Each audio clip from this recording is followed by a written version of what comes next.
Welcome to On the Edge with April Mahoney Brains. Here, this is the spot where the conversations are pointed, the guests are sharp, and the responses are never dull. Did you bring your thinking caps? Because it's time to put them on. Because the conversation starts now.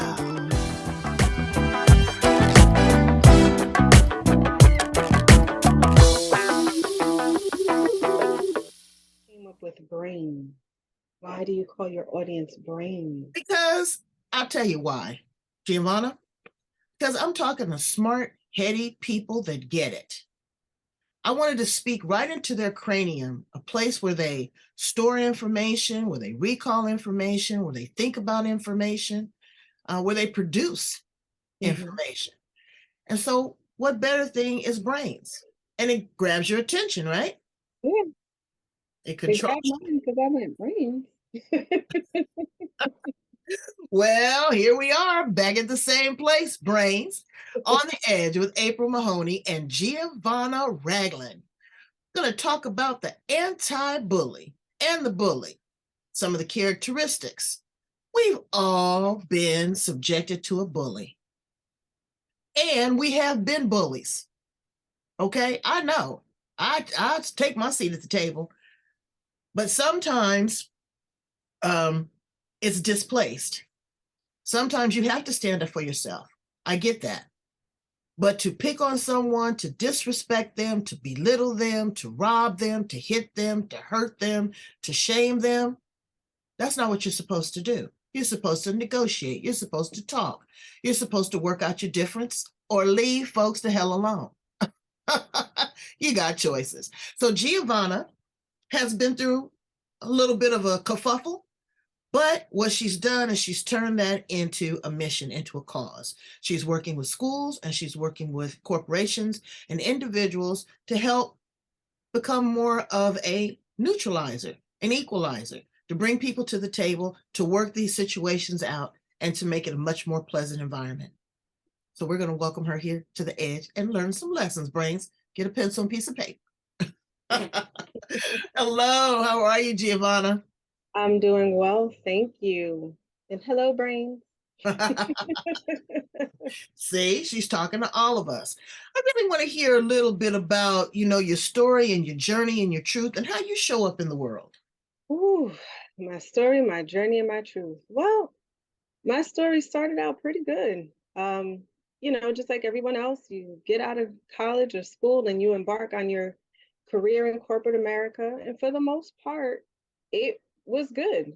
I liked the jobs I did, the people I worked with. And to me, everything was fine. It was what I wanted. It was where I wanted to be until. Right, until Until dot dot dot dot dot. exactly.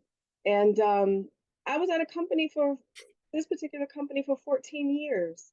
Wow. And in that amount of time, I've had just about as many managers. So 14 years, I had about 13 managers. And never in any of those transitions did I ever have a problem. Until this one. And it turned out that this individual, no matter what I did, no matter how I tried, there was never a place of peace. You know how you get a new manager, you work things out, you figure out how to work together, you move on and things smooth out and you carry on doing the work. It's always been my experience. But with this individual, that was not the case. No matter what I did, no matter how hard I tried, it never smoothed out. He was never willing to work with me. And for the life of me, I didn't understand what was going on. Well, I'm glad that you brought up because I was going to ask if it's male or female, because I have been bullied, dishonored, disrespected by more women in the workplace than men. Yes. And, but, it could have been his ego or it could have been his insecurity. A lot of times people come into a new work environment and they're intimidated. And you've been there 14 years, you're the sharpest knife in the drawer. So instead of embracing He wants to be combative. He wants to let you know, look, they've hired me over you. I'm the overseer. I'm getting paid more money, and I want you to do what I say do. But people fail to realize that when you go into a new work environment, you're an independent contributor. You can't bring what you brought at the last company, or you'd still be at the last company. That's so Okay. true. So now you're back and forth in this tug of war. What was the day that you said, I've had enough? It was actually probably close to the first day. Because I recognized the disrespect very quickly and I recognized it very early. And I did address it very early with him. And unfortunately, my bully was not a person that was reasonable. They were not a person that you could reason with or talk to. It was more so, it was like whatever I did, he wanted to bend me to his will. I wasn't free to do the things that I knew was right, to do the things that I've always done that were in the best interest of the work and the projects that we were doing. It, Well, you know, there's intimidation. I totally get it, and I totally see it. And it's so unfortunate because, you've got people that know the mechanics of the organization. All right. So now you go to HR and you say, this joker is out of line. Let's have a meeting. And what kind of support or what kind of conversation did you have with HR? Okay, so my journey to HR was, it was in stages. It was twofold because in the beginning I didn't know what was going on. So I went to them feeling like, listen, something's not right in this relationship. I feel like I'm being harassed. I feel like I'm a battered woman. I'm not quite sure what to do. I need help because I don't understand why this individual is constantly riding me the way they are, and the constant criticism and nitpicking. I just could not fathom what it was. So my first journey to HR was, I feel like I'm being harassed, but I'm not sure. Okay. They defined to me what harassment was from the legal aspect. I was ignorant of that. And they're like, no, he's not harassing you. They turned around and went to him and told him everything I said. So that kind of poured gasoline on the fire, so to speak. um, so that didn't help at all. He cooled off a little bit just because HR was aware of him now, but it didn't stop him. It actually intensified. So the second time, or the last time I went to human resources, was when they completely lied. He and my director completely lied on my performance review, tried to nail me with my performance. And I provided a 30-page rebuttal, complete documentation of all the lies and everything that were levied against me. And at that point, human resources realized it's not a performance issue. And their response to me was, well, do you think you could just put it behind you, right, and work with this individual anyway? mm-hmm. I'm outlining to you abuses. I'm outlining to you just, certain aspects of it were discriminatory. And your answer to me is to put it behind me and learn to work with the individual rather than address the individual who is causing the problem. Okay. So now, Brains, I want you to pay close attention to this, okay? Because there's a strategy involved. Number one, documentation, and check yourself. Double check your work if you can. Photocopies, uh, phone calls, your production. Now, I want you to also know that Gervonna was not in a just your average job. We don't talk about who the company was. She was in a high profile position. Again, she'd been there 14 years. So what do you do? Well, people always want to quick to say, I'll sue you, I'll sue you. But what you fail to realize, Brains, is when you sue somebody, Attorneys are not going to take that pro bono just because you're cute. They have a lot of time, energy, paperwork, depositions, submissions, court dates, filings, all of that on your behest, and they're going to walk away with maybe nothing. These type of cases are extremely hard to fight. Okay. These companies have law teams that sit on their keister all day and tick the boxes to block things like discrimination, harassment, sexual orientation, pay raises in the different. I can't think of what I want to say. The difference in pay between men and women. They got whole law teams that sit around and figure out how to block this. Okay, so what is your strategy? What are some things that people can do if they feel that they're in this situation in the workplace to address it, combat it, or document it? Okay. One thing I would say in terms of documentation is make sure that your documentation is clear, evidence-based, and devoid of emotion. Because when you are going through this situation, that chronic stress that you're under causes a great deal of emotional response. And sometimes when you speak to people, when you write things, those emotions come out. So you have to be very careful because they can be used against you. Another thing, educate yourself on your company's policies.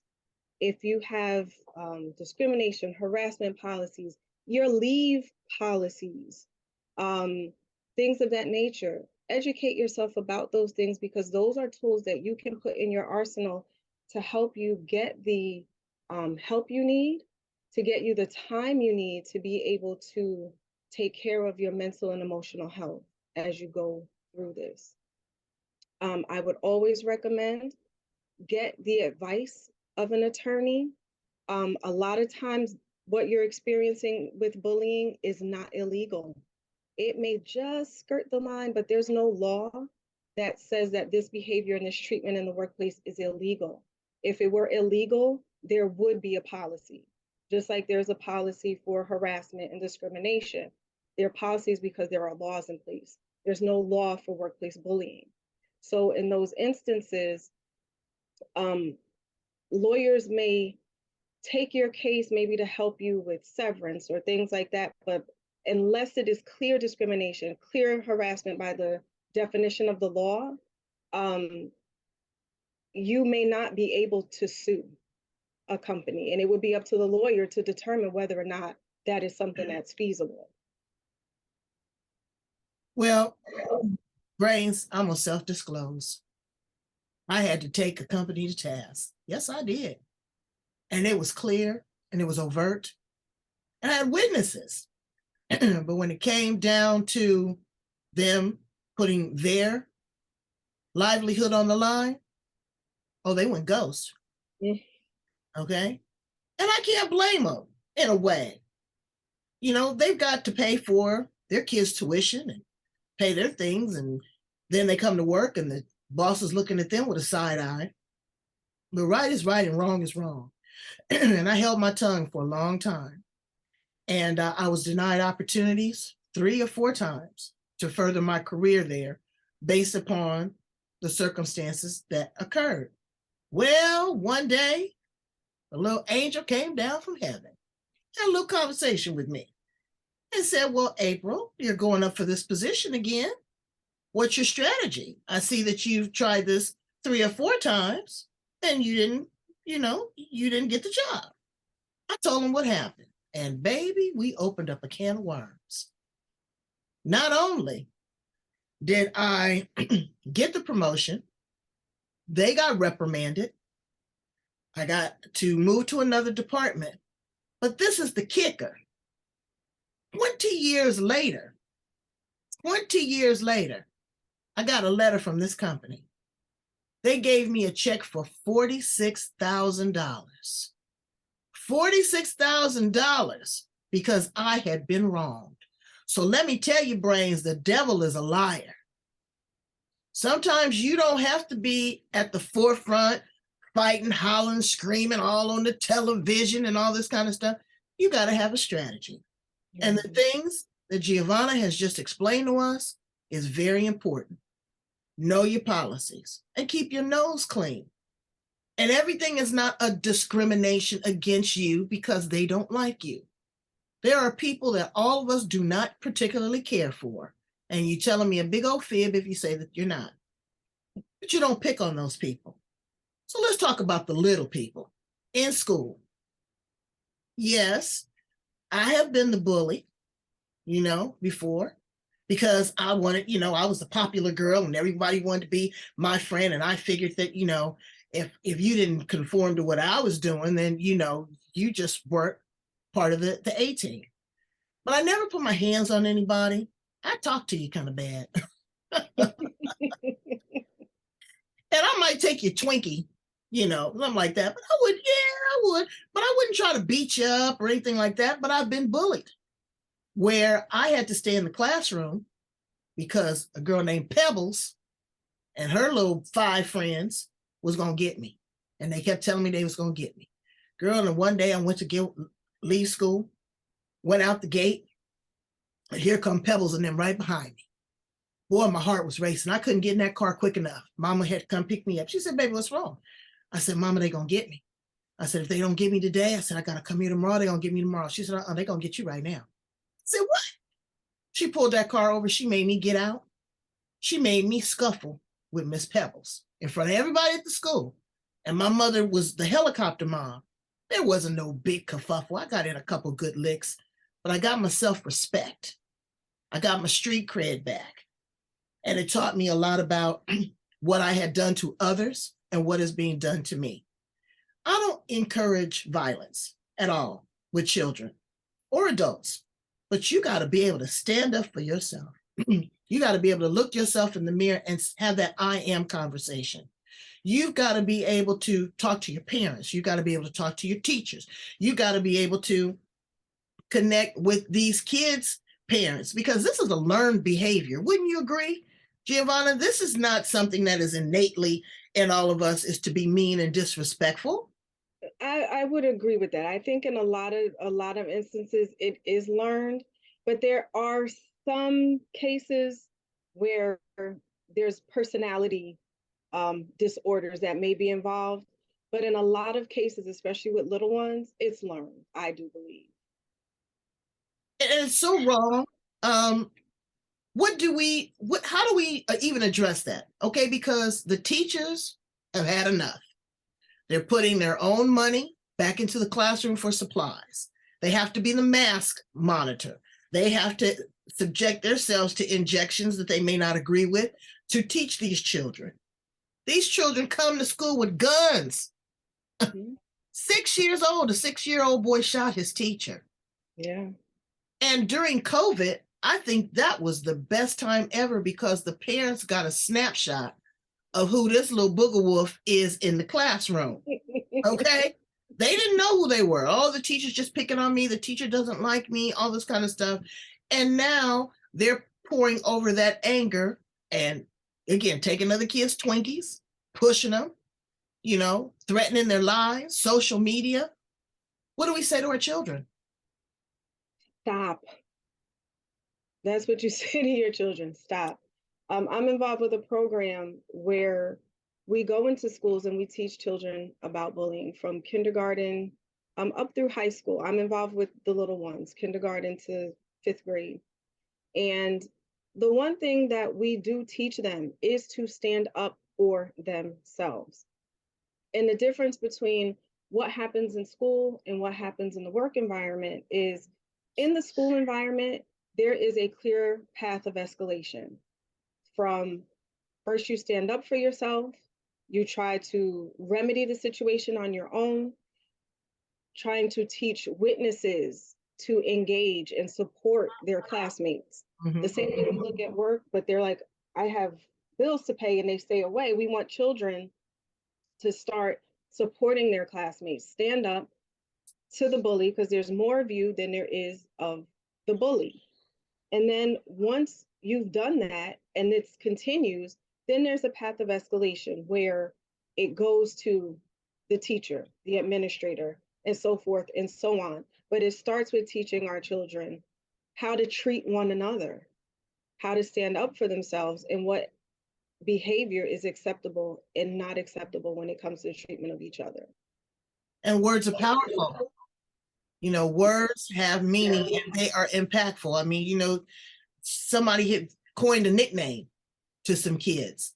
And to this day, you'll see that person and you go, oh, you know, there go, you know, Mookie, or there go, you know, Fat Marge, or, you know, there goes Piggy. You know, those names stick with you. And it's hard, but also self-defense. Get somebody off you. You know, they'll pin you down next to the locker. Mm-hmm. What are you going to do with that? But also teach your children to block some of that stuff out. You don't have to watch the social media. You don't have to go by what other people are saying. You have to know who you are. Turn it around. Say, you know what? Yes, maybe I do have crooked teeth, but can you play the guitar like me? Exactly. You know, Exactly. maybe I do walk with a limp, but did you get an A on your math test? Be able to come back with a strategy and let them know that there are wonderful things about you. And tell a person, you know what? Maybe it's best that we're not friends. Maybe this isn't the clique or the group that I want to hang around.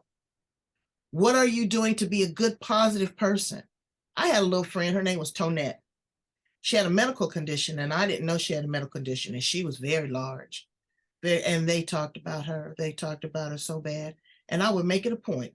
That's after I had my scuffle with Pebbles. I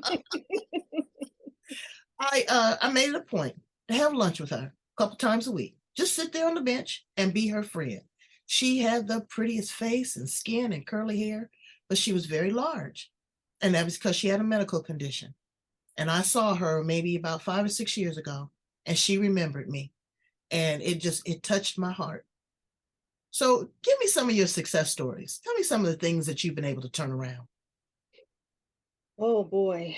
In working with the little ones, um, there's just so much that they are dealing with, and just some of the things that you've spoken about here.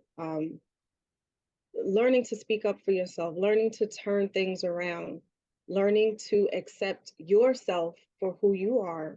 I had a conversation with a young lady. She might have been fourth grade, and already um, just the body image um, problems were starting, and people picking on her because she was heavy set, or whatever the case may be. And she was feeling really down about that. And just one of the conversations, I told her, I said, look, I said, you talk about your belly. I said, you're 11. Your body's going to change.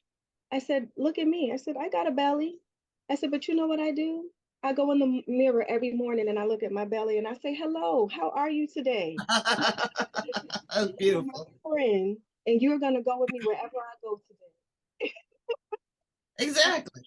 And that made her laugh. It made her brighten up. And you could start to see her processing that whole idea of, it's okay for me to accept me for who I am.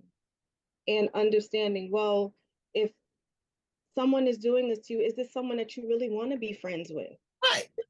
And just being able to have, even if it's just a 5-minute conversation with some of these little ones, where they walk away feeling better, where they walk away feeling more confident, more empowered, it means the world to me.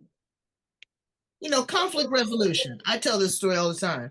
My daughter, oh, the math teacher didn't like her. He was Satanic reincarnated. He didn't like her. She was never going to, he never gave her enough attention, blah, blah, blah, blah, blah, blah. And I'm saying to myself, I don't know. I'm going to give a teacher the benefit of the doubt. I go up to the school. I invite him over our house for dinner. Baby, when she opened up the door and saw him, you would have thought she seen a ghost. Right. We sat there. We had a great conversation. He talked about the challenges that he had when he was in school. He talked about how it was hard for him to learn. That's why he's a little bit harder on his students, that he has a greater expectation because he knows that there is more that can come out. Well, I don't know if it was my pork chops, collard greens, rice, and gravy that turned it around, but she ended up getting an A in the class. And I say that to say this. Sometimes you have to take the conflict out of the workplace. Off-site lunch. Barbara, me and you just don't seem to be gelling, and I don't know what it is. Would it be possible for us to meet in a neutral place, have a conversation? If we come back and we still don't, we can agree to disagree, that's fine. But at least let's try with students, with kids. Maybe we can go for ice cream. Maybe we can have a talk with the counselor. Maybe we can play a game of hopscotch, and whoever wins is the boss. Whatever, but you have to give them options. And the parents. Now, some of these parents is 5150, okay? They crazy. And their kids are, well, no, their kids are subjected to that. Their kids are being hit. I saw the one woman in the Target the other day. She cussed that little boy. It took all I had not to say something. I had to leave the aisle. She talked to him like he had a tail. And he just would cringe, and he would just, in the cart. He wasn't doing much of nothing. So I know how that is embedded in his psyche and what he's going to do to others.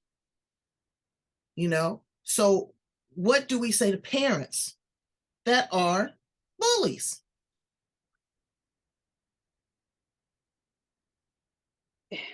That one is a little bit harder, because we have to teach them the same way we teach our children what is and is not acceptable in terms of how we speak to one another and how we treat one another.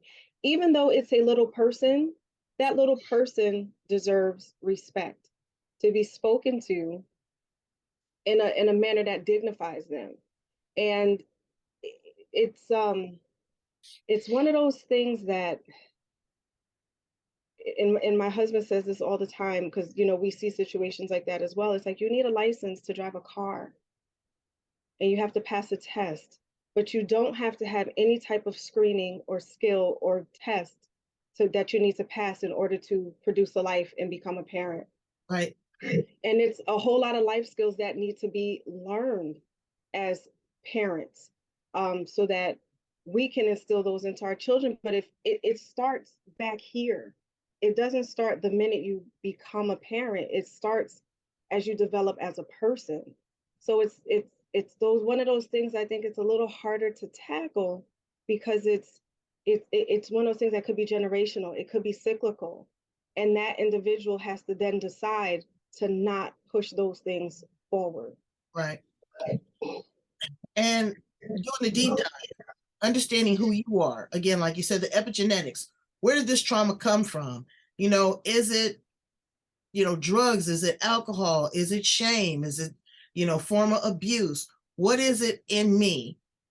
Record yourself. Look at yourself and how you talk to your kids. What pretty colorful words. Do you tell them that they're smart? Do you tell them, that you love them? Do you challenge them? Do you engage them? Do you talk to them like a little person? Or do you just talk to them like some trick on the street? These are your children. These are your seeds. These are individual contributors to society that one day is going to be in the workplace if they can get a job. Okay? Because attitude is latitude. And again, we're not trying to pick on anybody, but this is a time for self-reflection. Each one of us should take 5 or 10 minutes just to look in the mirror and say to ourselves, if my words had an odor, what would they smell like? I like that. What would the texture be? How do I want to be treated? You got to teach people how to treat you. Absolutely. Mm-hmm. Some people will just treat you like a doormat, and then other people will put you on a pedestal. So you have to find a balance in between. How are you dealing in your relationships with your partner? What role model are you showing your children? Are you talking bad to your spouse? Are you putting your hands on them? Your kids see everything. Oh, the kids don't know. Oh, yes, they do. If they live in the house, they know. They probably know more because they see both sides of the spectrum. They see what mommy's doing when daddy's not there, and they see what daddy's doing when mommy's not there, and then grandma, she got her input on it, all that. And then the influences from your kids. Extract that device from your kids. Have a conversation with them. Engage them to go out and play and have conversations. We settled so many things on the baseball field, playing hopscotch, volleyball, that competition. Let them get into sports. Let them get into martial arts. Let them get into mindfulness, yoga, emotional freedom technique. These are a bunch of strategies that you can give little people that they can have in their arsenal, that when somebody's picking with them, they say, you know what? Let me just go over here and sit in this corner and meditate or tap for a few minutes, and it'll all go away. Let's talk about some fun stuff, though, Gervonna. Okay. What makes you laugh? Oh, what makes me laugh? A lot of things make me laugh because I find humor in almost everything, even maybe some things that aren't appropriate. I find humor in that. But you know what? You have to laugh instead of cry. The world is so tough now. Comedians can't even make jokes anymore without, being bullied. Without somebody taking offense to, like, I'm like, but that's a comedian. And you know what? And it's funny. It is funny. It's funny. If you had 3 wishes, Queen, what would they be? If I had 3 wishes, I wish, I could help and shield people from the pain and experience um, that I went through and that they may be experiencing with bullying. I wish I could stop it. I really wish I could stop that. I wish that the world was fair, but it's not. But I wish that it were for everybody. And I wish I just, hmm, there's a few more in there, but the third one would be just for fun. I wish I had $1 million. Wow. What would you do with that $1 million? What would I do with that $1 million? I do whatever I want. I understand it. I understand it. If you were an appliance in the kitchen, what appliance would you be? If I was an appliance in the kitchen, what would I be? I'd be a stove Why? because I'm hot like fire. Ooh, see, we the complete polar opposites. I'd be the refrigerator because I just want to sit there and chill. What would you tell a 25-year-old Gervonna Ragland? What would I tell her? Be prepared. Be prepared because you don't know what's coming. I would tell her, be on the lookout, um, take in all the knowledge and information that you can, and really, really, really observe people in the world around you. And That's it. you have to have expectations, because expectations are a funny thing. We expect for people to treat us right. Mm-hmm. We expect to get fair and equal pay. We expect for people to look beyond the color of our skin into the content of our heart. We expect for people to love. So what I've done, in all transparency, is I've lowered my expectations of people. I give them a margin of error. Instead of getting 100% with me, you might get 65, 75. And that goes for me too. We ratchet up, we ratchet down. Mm-hmm. If it just doesn't work, and it just doesn't work. That's why I always ask people, is it a fit? You can't put a size 9 in a size 7. It just don't work. And yeah, holding on and being prepared, but don't be paranoid, because the things that don't kill you make you stronger. Mm-hmm. And you have to have skin like leather sometimes, baby, to get through, just to get through.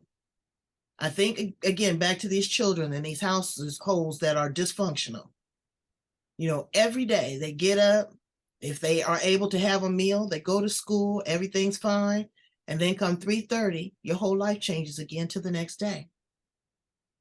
So I'm hoping that children are getting resilience, they're getting options, they're getting tools, they're working with great programs like the one that Gervonna is spearheading the state of New Jersey, to get into these schools to teach them, at an early age, how to deal with this and how to be gentler and kinder people.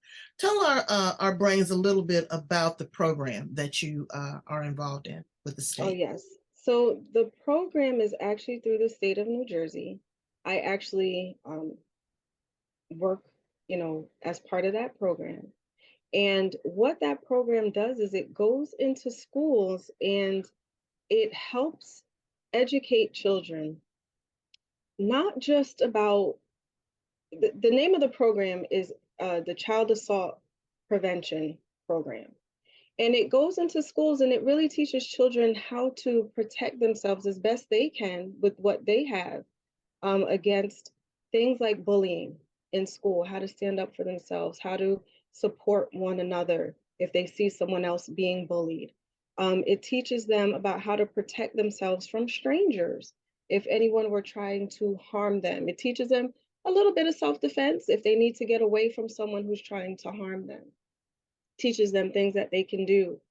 And it also teaches them about sexual assault, something that we don't always talk to children about, but it's something that is so very important because that usually happens not from people they don't know, but people who they know and trust and love in their lives.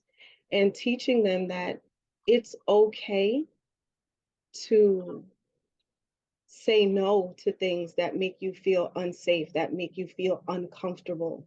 And it's okay, even if it's an adult that you know and trust, to remove yourself from a situation that makes you feel unsafe and uncomfortable. So it's a beautiful program. When we go into schools, the presentations are very simple. We do role plays with the children. We show them how to stand up for themselves. And when we leave the classrooms, the kids actually love it.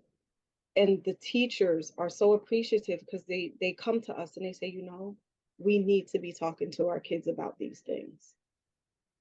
They do. And the teachers, I just want to, give a shout out to the teachers because they are surrogate parents. They're wiping your kid's snotty nose. They're making sure they got their jacket. Did you have your lunch today? I remember my teacher. I saw her not too long ago. Her name was Miss DeRoche. And she used to wear this perfume called Blue Magic. And I don't know where she got it from, but when I saw her, she still had that same beautiful smell. And she would hug you and she would embrace you. And to me, that was sometimes better than a hug from my parents. I had great parents, but because I pleased my teacher, that I accomplished a goal, that we worked through a problem, we worked through an issue. So parents, tomorrow when you drop your kid off at school and you have a chance, tell the teacher thank you. Just tell her thank you for whatever, to brighten up her day, because she is a surrogate parent to your child. When you go into your workplace, say good morning to your boss. Try a different strategy. Sometimes we go in and we go the opposite way in the building so we don't have to pass by their cubicle, but they're not going away. Figure out a way to diffuse that. And if you can't diffuse it and the other person is not willing, then find a way to remove yourself. Mm-hmm. Okay? Find another position on the down low. You don't have to be telling everybody in the company what your position is or how you feel about this individual, because if a dog will bring a bone, they're going to carry one. And they're going to go right back and tell him, just like HR did, And that's the way that it works. So self-preservation is the law of the land. You have to take care of yourself. Tuck you some money away, watch your contacts, be building an entrepreneurial side gig in case you have to remove yourself. And don't be so quick to use the word sue. Because when you use the word sue, everybody shuts down. They don't want to talk to you at that point. The dialogue is cut off because now they know that whatever they say could be used against them in a court of law. So try to work it out. Contact someone like Gervonna that's been there, done that, and is in this industry, that's in this field of anti-bullying. Because it's big. It's big. It's bigger than it's ever been.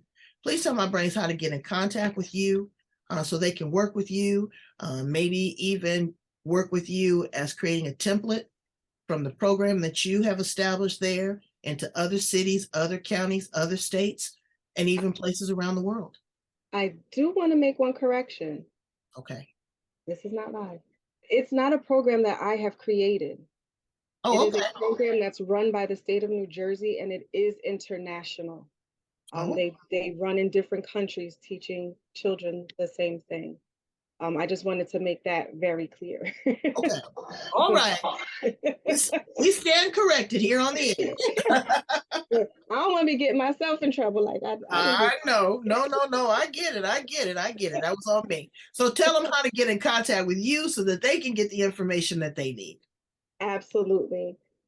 You can find me at Duly Organized. That's DULYORGANIZED.com/life.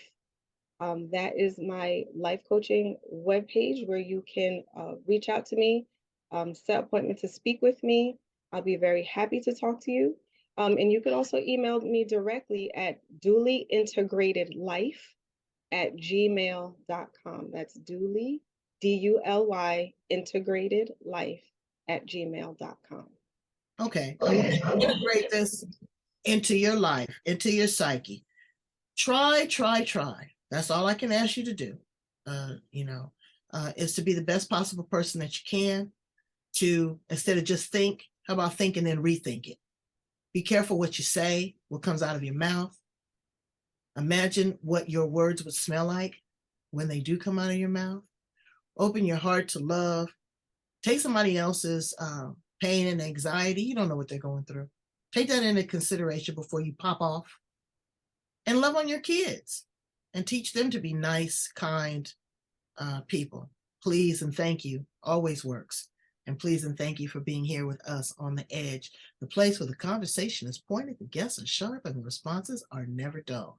Go in and love, like, and share. You see it right there. Love, like, and share. Me and Gervonna will be waiting to hear from you. Leave us a comment. Let us hear about your struggles, how you were able to overcome and adapt. Because we're not just problem describers here on The Edge, we're also solution seekers. Bye, Gervonna. Thank you so much. Bye, brains.